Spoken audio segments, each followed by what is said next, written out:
Baik, Assalamualaikum warahmatullahi wabarakatuh. Saya Yulia Indah Permatasari dari Universitas Jambi sebagai peserta Latsar CPNS Kemendikbudristek golongan 3 Angkatan 25 kelompok 4 tahun 2022.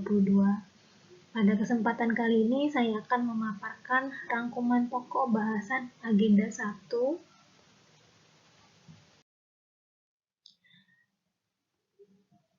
yang mana agenda 1 ini mengenai sikap dan perilaku bela negara. Terdapat 3 modul, yaitu yang pertama mengenai wawasan kebangsaan dan nilai bela negara. Kemudian modul yang kedua terdapat analisis isu kontemporer, dan modul yang ketiga berisikan kesiapsiagaan bela negara. Kemudian kita masuk pada modul yang pertama, yaitu wawasan kebangsaan. Wawasan kebangsaan merupakan sebuah konsepsi cara pandang seorang warga negara berdasarkan kesadaran diri sebagai warga negara terhadap diri dan lingkungannya dalam kehidupan berbangsa dan bernegara. Setiap bangsa, termasuk Indonesia, harus memiliki konsensus bersama terkait hal fundamental bagi keberlangsungan, keutuhan, dan kejayaan negara. Terdapat 4 konsensus dasar dalam berbangsa dan bernegara. Yang pertama adalah Pancasila sebagai landasan ideal, yang kedua adalah Undang-Undang Dasar Negara Republik Indonesia tahun 1945 sebagai landasan konstitusional. Kemudian yang ketiga adalah Bhinneka Tunggal Ika sebagai semboyan pada lambang negara, dan yang terakhir ada NKRI sebagai bentuk keberadaan negara. Lambang negara berdasarkan Undang-Undang Dasar 1945 dan Undang-Undang Republik Indonesia Nomor 24 Tahun 2008 tentang bendera, bahasa, dan lambang negara serta lagu kebangsaan. Adapun bendera negara adalah sang merah putih, bahasa negara adalah bahasa Indonesia, lambang negara adalah Garuda Pancasila dengan semboyan Bhinneka Tunggal Ika, dan lagu kebangsaan adalah Indonesia Raya.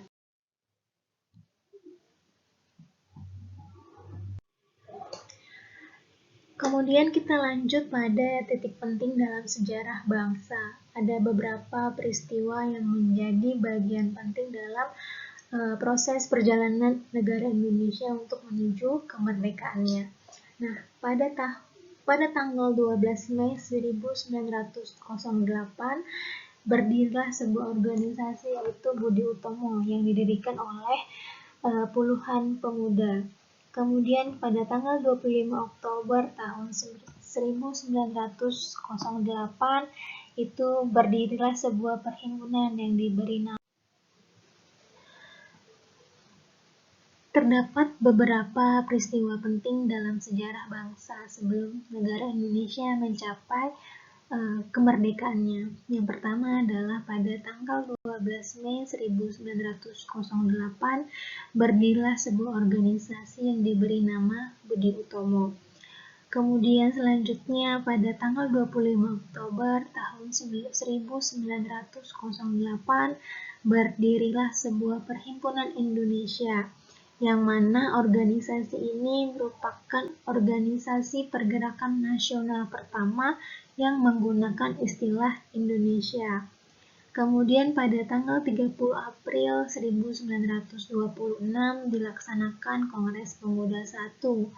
Selanjutnya pada tanggal 27 sampai dengan 28 Oktober 1928 terlaksana Kongres Pemuda II dan terjadi peristiwa Sumpah Pemuda. Selanjutnya pada tanggal 1 Maret 1945 dibentuklah Badan Penyelidik Usaha Persiapan Kemerdekaan Indonesia atau BPUPKI. Dan selanjutnya pada tanggal 7 Agustus 1945 terbentuklah Panitia Persiapan Kemerdekaan Indonesia. Kemudian dari beberapa titik penting dalam sejarah bangsa diakhiri dengan proklamasi kemerdekaan Indonesia pada tanggal 17 Agustus 1945. Tetapi hal ini bukanlah akhir dari perjuangan bangsa karena adanya potensi ancaman yang berasal dari dalam maupun dari luar negeri, baik secara langsung ataupun secara tidak langsung, yang harus kita cegah dengan kewaspadaan dini. Hal ini dapat diwujudkan dengan menumbuhkan kesadaran bela negara melalui program pembinaan kesadaran bela negara dengan cara menanamkan nilai-nilai dasar bela negara meliputi cinta tanah air, sadar berbangsa dan bernegara, setia pada Pancasila sebagai ideologi negara, rela berkorban untuk bangsa dan negara, kemampuan awal bela negara.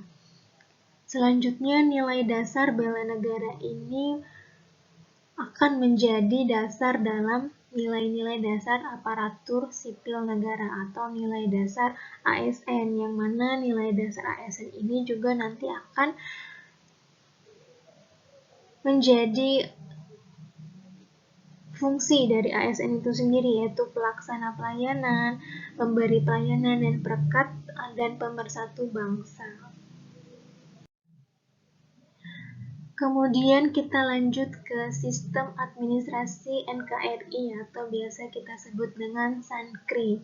Berdasarkan Pancasila dan Undang-Undang Dasar 1945, peran sebagai seorang ASN itu ada 3. Yang pertama adalah melaksanakan kebijakan publik yang dibuat oleh pejabat sesuai dengan ketentuan peraturan perundangan. Kemudian peran yang kedua adalah memberikan pelayanan publik yang profesional dan berkualitas, serta seorang ASN juga berperan untuk mempererat persatuan dan kesatuan NKRI.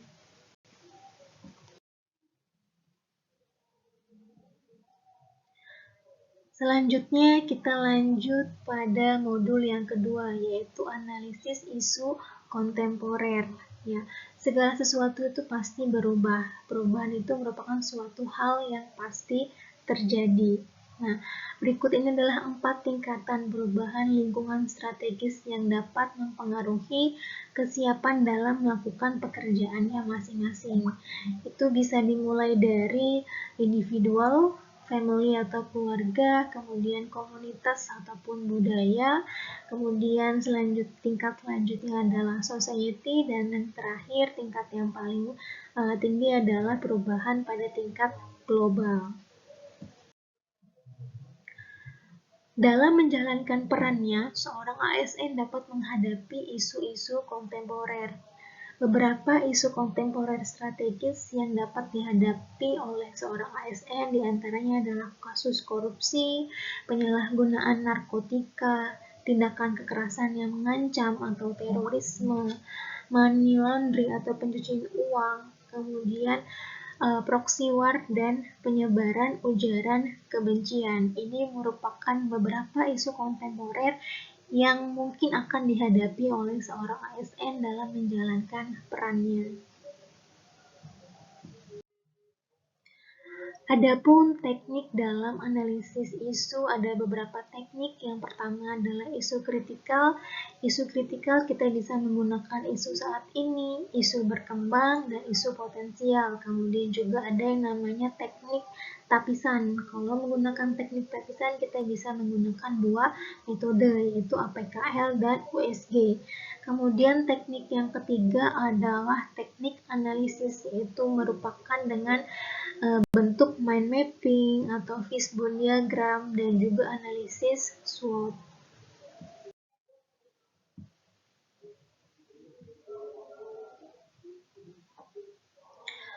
Selanjutnya kita masuk kepada modul yang ketiga, yaitu kesiapsiagaan bela negara.